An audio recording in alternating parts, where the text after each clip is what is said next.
Hey, what's up, tribe? Welcome back to my channel. I appreciate you stopping by. What you just saw was a simulation of what it looks like through the lens of a recruiter when screening applications. And if you can imagine that happening for 4 to 5 hours a day. So the big question being, how do I get my resume to stand out amongst a crowd? And as a technical recruiter, I'm here to show you some quick and easy steps on how you can get your resume more noticed, and then in turn be contacted by the recruiter or hiring manager to then get that job that you've been looking for. So please stick throughout the entire video where I'll be going over tips and tricks, insights, as well as an example of what an effective resume looks like. Hey guys, so please like, comment, and subscribe to this video. And if you'd like to see future videos, hit the notification bell so you don't miss out on anything. So enough talking, let's get right into it. On my own, I've been on my own little journey. Alright guys, I'm really excited to bring you this video. It was highly requested, and so we'll get right into the information. But if you are new to the channel, my name is Justin. I'm a technical recruiter and I've been in this industry for over 10 years, working for companies like Amazon, AMD, and right now I'm working for John Deere. I've hired for a lot of skill sets ranging from software engineering to DevOps to data science, data engineering. So I'm really glad to bring you this knowledge and information that can help you on crafting the ideal resume. So I really want to start off giving you guys some inside information on how things are set up from a recruiter standpoint to give you insight into why you should build your resume a specific way. So every single company that I've worked for, they have an internal system called an ATS, or an applicant tracking system. So once you apply to a job, your profile is going into this particular system along with all the other applicants who express interest in the role. And on average, a recruiter can be responsible for holding anywhere from 10 to 20 plus positions. I've personally heard of recruiters that have held 40 plus positions. That's unreal to me. Shame on you companies. But anyway, with that being said, there are a lot of applicants that come through this system. And on top of that, recruiters are generally held to performance metrics, meaning that from the time that a position comes open, they're measured on how long it takes for that position to be filled. So in addition to the quantity of applicants that come in, we also have a timeline that we need to try to identify the right candidate for that job and fill that position. So with that, it's very difficult to go through each profile, which there could be hundreds of applicants per job, and read through every single detail of a candidate's resume. And in fact, studies show that a recruiter spends anywhere from 5 to 7 seconds looking at any singular resume. And I can attest to that. So given you have a limited amount of time to be able to catch the attention of a recruiter, what's the best way to write your resume? That leads me into my first tip. This sounds very cliche, but the first tip that I have is keep it simple. So when you're talking about how you build your resume out, what format that you utilize, the font that you use, keep it very basic. Black and white font. I would say the font size no less than 12, and use a pretty basic font like Times New Roman or Arial, for example. Now you might be asking me, are headshots on a resume okay? Variety of font color and size.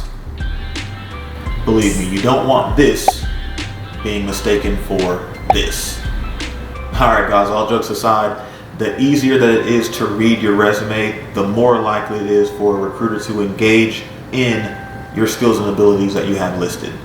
Tip number 2, there's a lot of misconceptions about what a resume is. A lot of people think that you need to cram as much information as possible about projects you've worked on, tools that you've used, technologies that you've leveraged into a resume, and that's simply not true. So I really just challenge each of you to think of your resume as a highlight reel on paper. So if you think about an athlete that might be sending their high school footage into a university in hopes of getting a scholarship, what are they sending? They're generally not sending the entire play from the huddle to the post-play celebration. It's generally short, concise clips that are showing their skills, their talents, their abilities. And that's exactly what a resume is. So as an example of this, let's say in the experience section, you're describing what you currently do at your job.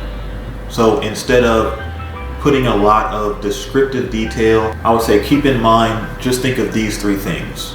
Describing what you did, what tools you use to do it, and the outcome. So for example, that could be something like developed an application in Java which decreased data processing time by 30%. So not every single bullet point is going to come out that way, but that's just an example of a very concise but very impactful piece of information that you can put on your profile. So moving to tip number 3. In your profile, only list relevant skills to that job. So keeping that in mind, if you're applying for a software engineering job that requires experience utilizing Java, you're going to want to make certain that you're listing all of your experience relative to Java that you've accomplished throughout your career. So it might be really good experience that you've programmed in COBOL over a Windows NT server, but for this particular role, it's not going to be applicable. All right, so moving on to tip number 4. When you're writing bullet points under your experience, start each bullet point with a power verb. And what I mean by that is, instead of starting those sentences saying, I worked on, we developed, our team maintained, you would simply just start off with that power verb. Developed, maintained, managed, built. Those types of things make that piece of information very powerful and again, very concise. The 5th and final tip that I have for you is to write your resume in reverse chronological order and only go back no more than 10 years worth of experience. Again, this takes it back to relevancy. So when you're writing that resume, although that's good experience that you might have had, you want to try to keep it concise and go no further than 10 years prior. Also, in the experience section, I would say best rule of thumb to keep your descriptions within 3 to 5 bullet points. And next, we're going to move into how to structure your resume. Then finally, I'll give you an example of an ideal resume and what it should look like. So starting off at the very top, you'll have your name and your contact information, which should consist of your general city and state, your phone number, and your email address. Next, underneath that is going to be a quick summary of your background.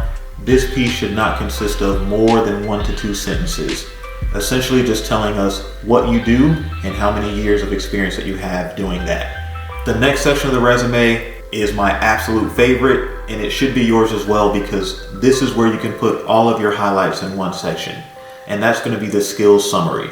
So in this section for a technical resume, you can list things like programming languages, cloud technologies, and tools that you've used, all in one short, concise area. So for example, under programming languages, that would be something like Java, Python, C++, all in one line. Next, cloud technologies could be Google Cloud, AWS, Azure. And again, as far as keyword searches, all of this will be in one specific area toward the top of your resume that will catch the eye of a recruiter to engage them to read further along. Following the skills section, you should be listing your experience again in reverse chronological order, with the descriptions being no longer than 3 to 5 bullet points. And toward the bottom of the resume, you can list things like education and certifications. Perfect, so we've walked through what the structure of a resume should look like. Now I'm gonna go ahead and show you all an example of a resume that I, as a recruiter, if I should see a profile like this, you're probably gonna get a call from me right then and there. If not, I'm texting you or I'm sliding your DMs.